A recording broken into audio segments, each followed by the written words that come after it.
Good evening and welcome into Sports Talk on a Budget. It is October 29th, year of our Lord 2025. Going live again today just works out better for the recording, but I'm having some audio and video issues on my other platforms are going live today. So let me just go ahead and introduce you to the show again. As always, this is Sports Talk on a Budget. I will be your host. My name is Kody Dodier. Go check out my page under Sports Talk on a Budget. Give it a like, give us up, subscribe on there. I've recorded a ton of videos, have a ton of audio videos under Sports Talk on a Budget. So yes, before I get into the show, please like and subscribe right down here on YouTube. If you prefer the audio version, go find me on places like Spotify, Apple Podcasts, Amazon Music, or basically wherever you listen to your podcast. You can find me under Sports Talk on a Budget. With all that being said, let's go ahead and dive into the show, big topics that happened these last couple of days. First topic I'm going to react is in college football. I'm going to react to Brian Kelly being fired by LSU, something that I thought would come, but maybe not as soon as it did. Going to react to that and give you some of my top candidates for the LSU job.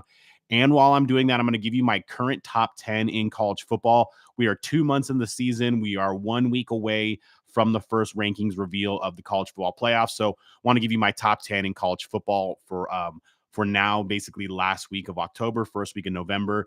And then second topic, I'm going to move to the NFL, going to react to everything I saw in week 8 in the NFL. Going to give you some breakdowns of teams that I've seen that are playing really well and teams that I thought had a really good weekend. And then finally, I will end my show as I always do with my top week 10 college football picks and top week 9 NFL picks in a segment I like to call Kody's Covers. With all that being said, let's go ahead and dive into the show. So as I mentioned, first topic we want to just react to is Brian Kelly being fired. And like I said in the opening there, I thought Brian Kelly would get fired, but I didn't think it would be this soon.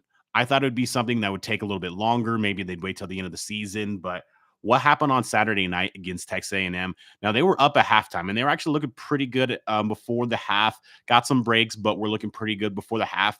And then in the third quarter, the freaking wheels came off. I think Texas A&M scored 28 or 35 points in the third quarter alone. The wheels came off. You saw Brian Kelly arguing with the special teams coach. You saw him lecturing Garrett Nussmeier. You saw him arguing with the offensive coordinator about a call and a time there. So it looked really bad. And the ABC cameras, kudos to them, caught it all. They caught everything. They saw everything. And it did not look good for Brian Kelly. And let's just look at Brian Kelly as a whole. So when Brian Kelly was hired there in 2021, I'm going to be honest, I thought it was a slam dunk hire. I liked what he had done at Notre Dame. Yeah, he hadn't won a lot of big games, but I thought he didn't exactly have the resources to win a lot of big games at Notre Dame. Turns out I was wrong on both those fronts. And what happened in 2021 when he got hired? So I was living in Southern California. And in Southern California, there's a lot of alumni and there's a lot of people who support Notre Dame.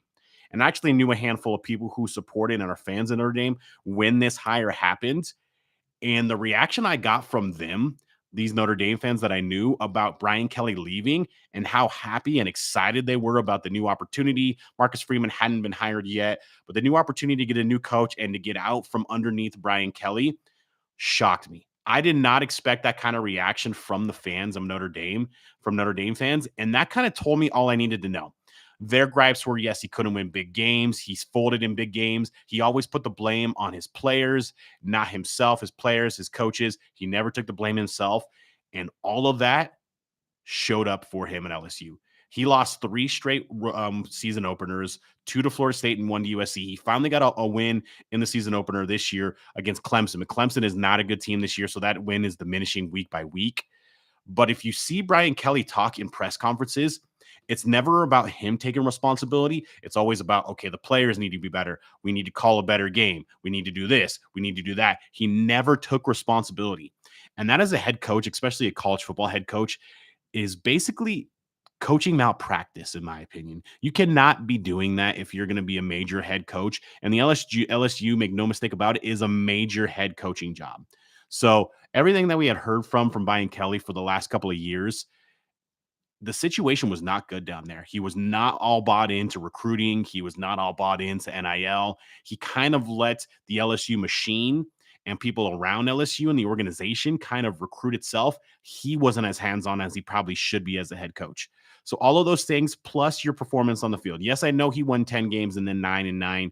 This year, I think they go 8-4, maybe even 7-5 if the wheels really come off.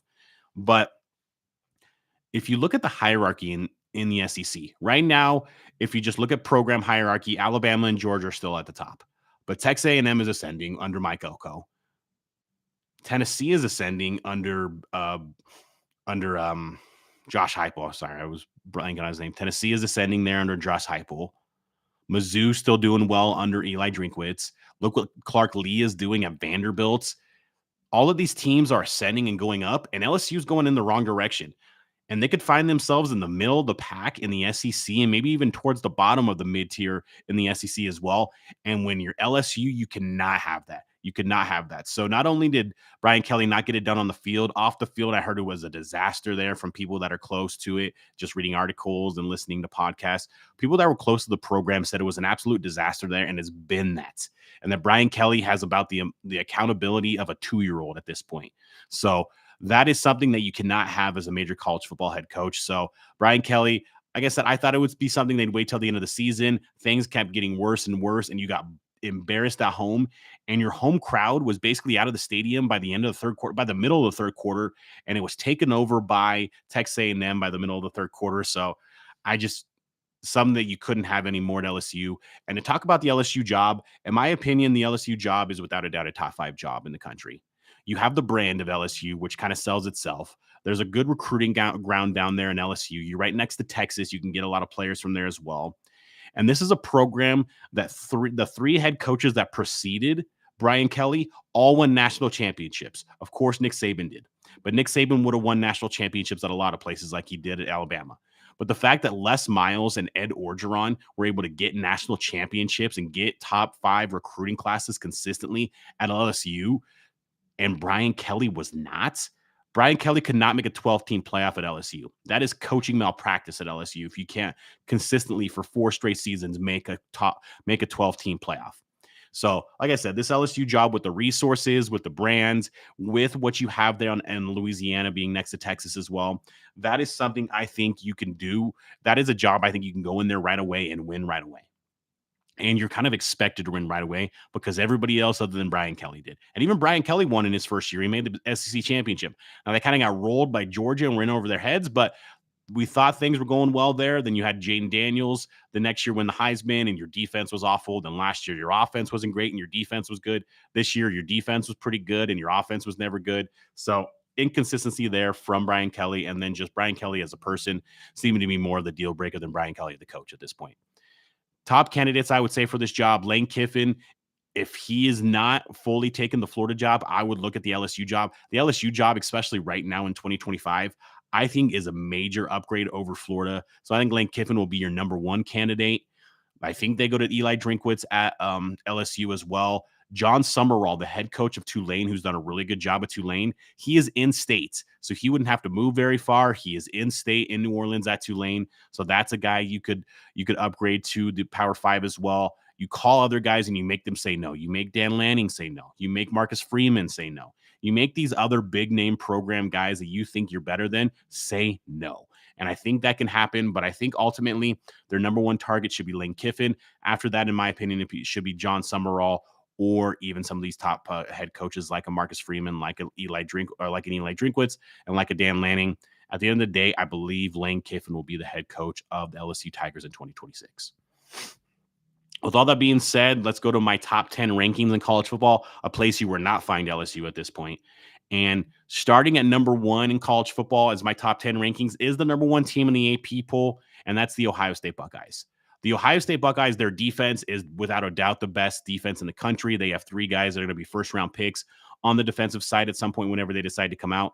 And their offense keeps getting better and better. Julian Sayin keeps on getting better and better. This is a team that's ascending and is already the best team in the country. So my number 1 team is going to be the Ohio State Buckeyes. My number 2 team is going to be in the SEC, and that's the Texas A&M Aggies. And what I've seen from Texas A&M, they've continued to get better and better throughout the season. They play a really good defense, and their defense has gotten better and better throughout the season under Mike Elko. That offense, Marcel Reed is coming into his own. He's kind of a Heisman candidate at this point. But with Casey Concepcion and Mario Craver, probably the best wide receiver duo in the country, even better than Ohio State and USC, in my opinion, at least at this point. They perform better than those guys. They're unbelievable. The speed and the talent that they have on the offensive side with their quarterback and their wide receivers is really good. So that's why I have Texas A&M as my number 2 team in the country. My number 3 team will move back to the Big Ten. I have the Indiana Hoosiers. Indiana is another team. They shellacked UCLA this past weekend and kind of stop that little good story there. They're a team. They're really good on defense. They're really good on offense with Fernando Mendoza. Elijah Surratt's a really good wide receiver out wide. This is a team that I think can compete with any team in the country. This isn't your dad's or your granddad's or your older brother's Indiana football team. This is a different model here. So that's why I have Indiana as my third ranked team in my college football rankings. My number 4 ranked team will jump back to the SEC, and I have Alabama. Alabama just came off of 4 straight games against ranked teams, winning all 4. Then they go on the road and get that scare in Columbia, South Carolina against South Carolina, but they pull out the victory and they win, and that's what good teams do. This is a team, I still don't know how they lost that game to Florida State. Those two teams went in opposite directions pretty much ever since. But Alabama, they're starting to run the ball a little bit better. Ty Simpson is a Heisman candidate, and their defense gets better and better every week as well. Alabama is my number 4 team in the country. My number 5 team in the country will stay in the SEC, and I have the Georgia Bulldogs. Their only losses at home to my 4 team, and that's Alabama. And Georgia, now their defense is not as good as it has been in the past, but their offense, they can run the ball, they can throw the ball. They're meticulous in the offensive game. They actually spread the ball around quite a bit, does Gunnar Stockton. And their defense is still a Kirby Smart Georgia defense. I still trust their defense in big spots. They don't get after the passer a lot, but they're good in the run game and they're decent in the pass as well. At number 6, I'm going to stay in the SEC, unfortunately. I have the Ole Miss Rebels at number 6. Their only loss is on the road at Georgia, where they kind of controlled that game for 3 quarters, let it slip away in the 4th quarter. Credit to Georgia taking over there. But this Ole Miss team is a really good team. I love what Trinidad Chambliss is doing there. Their defense is just okay. It's not great, but it has good moments. But the run game with Trinidad Chambliss and him slinging the ball all over the field, I like Ole Miss as my 6th ranked team. My 7th ranked team is actually going to be out of the SEC and out of the Big Ten as well. And I have the Georgia Tech Yellow Jackets from the ACC as my 7th ranked overall team. I love what Brent Key is doing there. Haynes King may be my favorite player in college football. I love his game. He is their offense there. He is rugged. He's a throwback quarterback. He's tough. He runs the ball, and he's actually throwing the ball better too. So give me Georgia Tech as my 7th ranked team. My 8th ranked team, we're going to go back to the SEC, and I have the Vanderbilt Commodores. They're coming off of back-to-back ranked victories, even though LSU is no longer ranked. They were ranked at the time over LSU and Missouri. This is a team that kind of gave Alabama all they could handle, but had some turnovers that cost them that game. They go to Texas on the road this week. Diego Pavia is kind of their heart and soul, but their defense plays really well. They run the ball well as well. So give me Vanderbilt as my number 8 team. My number 9 team, we will move back to the Big Ten, and that is the Oregon Ducks. Now, Oregon, to me, is a team that is kind of going in the wrong direction. Dante Moore has not played well ever since the Indiana game, and he's kind of been banged up here and there. Their team, I mean, that was kind of a rough game the other night against Wisconsin. They did not look good in that game against a bad Wisconsin team. So Oregon is number 9 right now because they only have 1 loss, and I still think their top end and their ceiling is better than a lot of teams. But Oregon is on watch right now to maybe be a team that slides all the way out of the playoff. Finally, rounding out my rankings as my number 10 team, I have the BYU Cougars. And BYU is not getting the love they deserve. They're an undefeated team with back-to-back victories at home against a ranked Utah team and on the road against a ranked Iowa State team. They're a team that is currently the top team in the Big 12 because they don't have any losses at all, especially not in the conference. Bear Bachmeier, their freshman quarterback, he's not going to throw the ball the prettiest, but he's a rugged, old-school player. He's going to run the ball well. BYU knows exactly who they are. They're going to run the football and play good defense under Kalani Sitake, and that is exactly what they've done throughout the season, and it gets better and better each week. They have a huge matchup next week against Texas A&M in Lubbock. That'll be a huge game. I can't wait to watch that game, but give me BYU rounding out my top 10. So I'll just go ahead and recap for you real quick. I have number 1, Ohio State, number 2, Texas A&M, number 3, Indiana, number 4, Alabama, number 5, Georgia, number 6, Ole Miss, number 7, Georgia Tech, number 8, Vanderbilt, number 9, Oregon, and number 10, BYU. Let's go ahead and slide over to the NFL for a little bit, and I'm going to go ahead and give you my full reaction to what happened in the NFL in Week 8. What I wanted to start with is, yes, it's going to be a little bit of homerism if you see the flags behind me, but I wanted to start with my team, and that is the New England Patriots winning their 5th game in a row. Yes, I know it was against the Cleveland Browns, and the Cleveland Browns are not a good team, but that's a good defense, and you still put a lot of points up on that defense. That kind of called off the Dogs in the 4th quarter. They probably could have put up more points. But this is a team, 5 wins in a row, 6-2 on the season, number 1 in the AFC East, went on the road to Buffalo on a Sunday night football game and won that game. So this is a team that's ascending at the right time. Their defense is playing really well. The offense, Drake May is a fringe. If not, he's not a fringe. He's a top 5, in my opinion, no doubt, MVP candidate at this point. Their wide receivers, yes, there's no star wide receiver, but you got guys like Stephon Diggs, Kayshon Boutte, Pop Douglas, and Mac Hollins. They're all playing their role, and they're playing it really well. So that's another element that's going on right now for this team. The tight ends are really good with both Hunter Henry and Austin Hooper. I think this is a team that can contend in the AFC for potentially an AFC championship game and maybe even more. Mike Vrabel is the perfect guy to lead this team as well. He's doing a really good job as the head coach. This is a team that is ascending. They're getting better. Their schedule is very soft, so they can get even more wins. They have the Falcons at home this week, and that could be 6 in a row if they can pull out that victory as well. This is a team that is ascending and is getting better and better each week, and a quarterback with Drake May that's getting better and better each week. This is a dangerous team in the AFC. I know it's the flag behind me, and that's my team, but I believe they are a dangerous team in the AFC this year. Second one is going to stay in the AFC, and we're going to talk about the Monday Night Football game, where we're talking about the team that everybody wants to go away but just can't seem to go away, and that's the Kansas City Chiefs.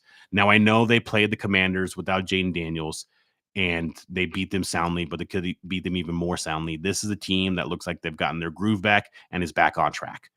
Travis Kelce had one of his best games in the last 2-3 years on Monday Night Football.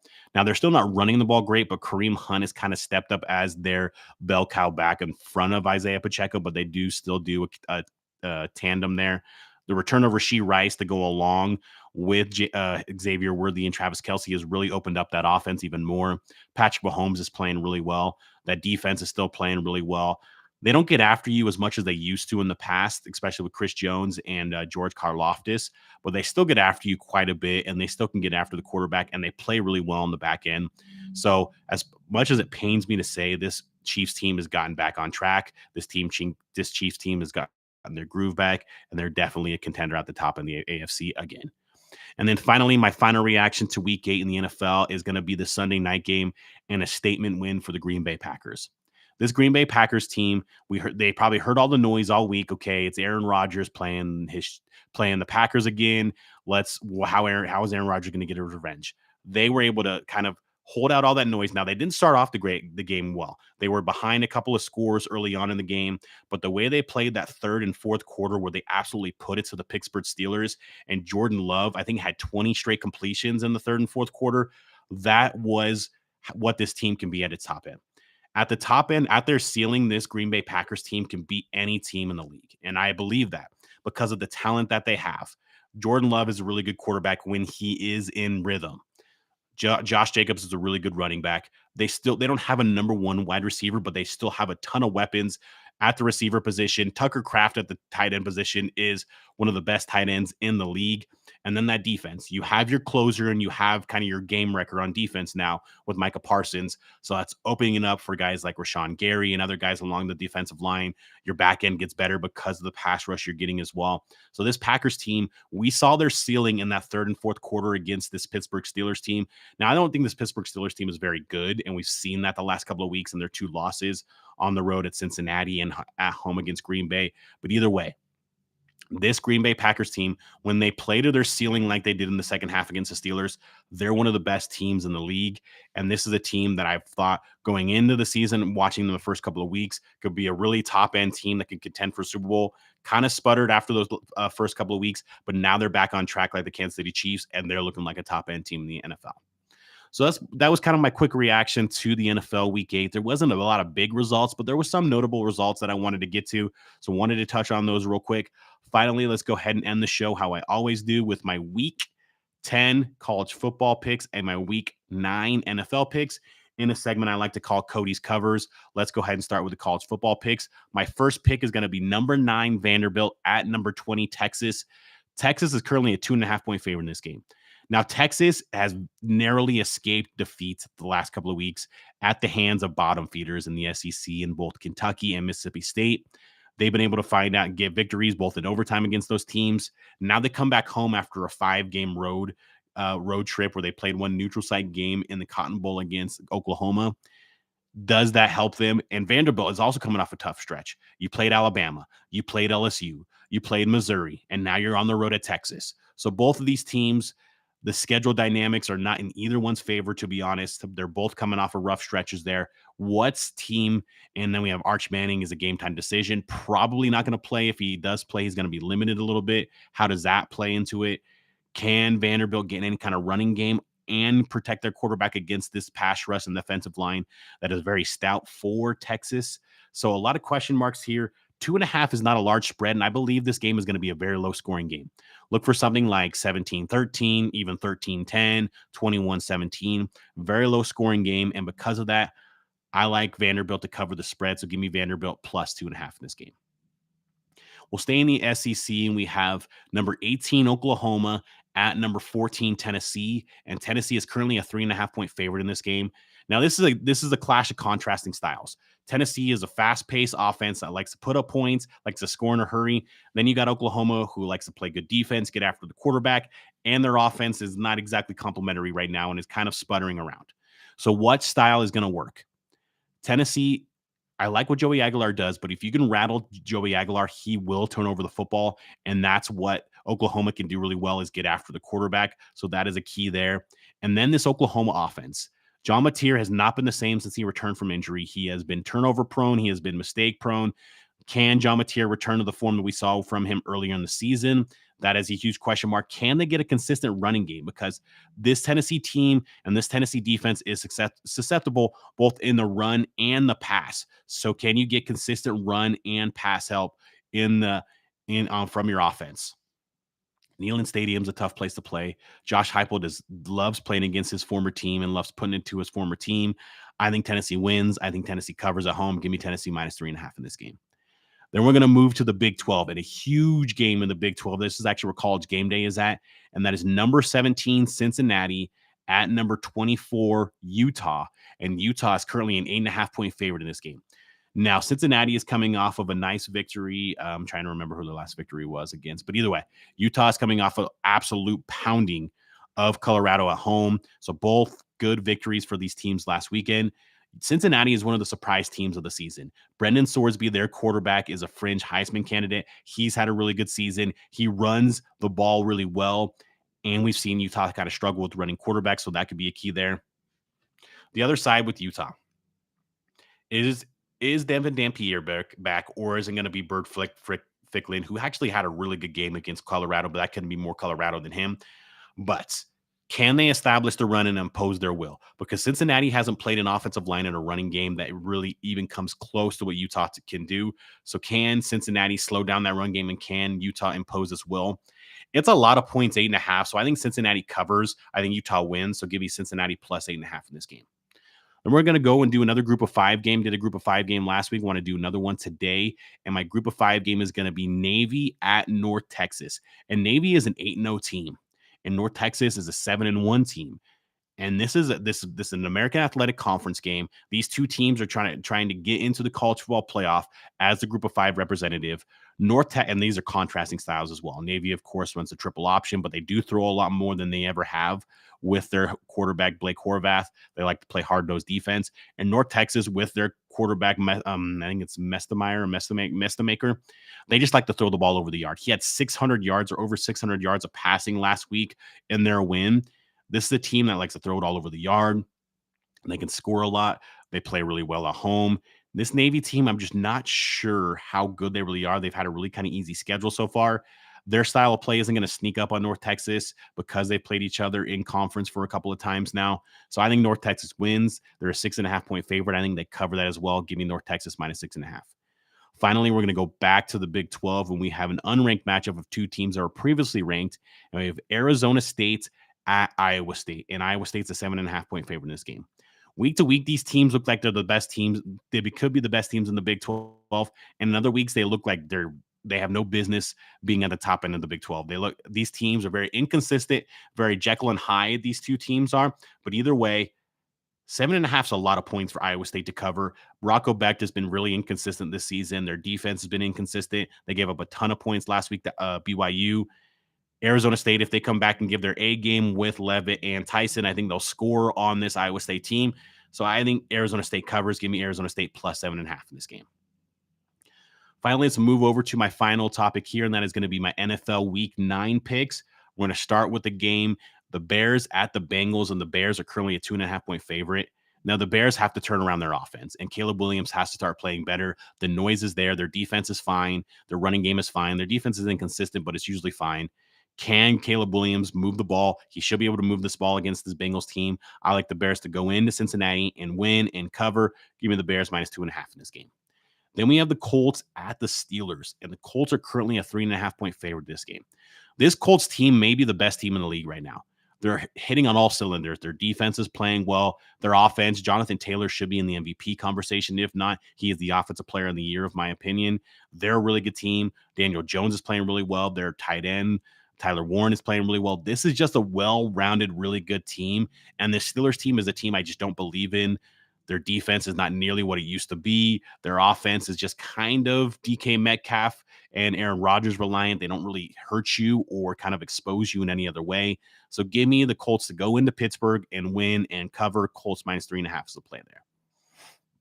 Then we have the Broncos at the Texans, and the Texans are currently a 1.5-point favorite in this game. This Broncos team is on a 4-game winning streak as well. Their defense is probably the best defense in the league. It's a really good defense.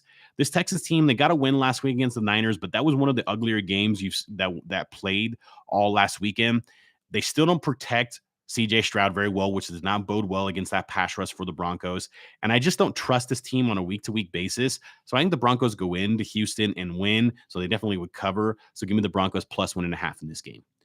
Finally, we're going to go to the NFC North, and we have the Vikings at the Lions, and the Lions are currently an 8.5-point favorite in this game. Now, it looks like it's going to be J.J. McCarthy because Carson Wentz was ruled out for the season. I don't know if that's an upgrade because J.J. McCarthy really has played 8 quarters and has really only played good in 1 and played terrible in the other 7. So I don't know what to make of J.J. McCarthy there. And this Lions team, they're a team at home when they get rolling, and they can get rolling against a team like the Vikings. They like to put it on people, and they like to run up the score. So I think they win. I think they cover. Give me the Lions plus 8.5. Finally, we'll finish with the game of the weekend, and that is the Chiefs at the Bills. And the Chiefs are a road favorite at 1.5 in Buffalo.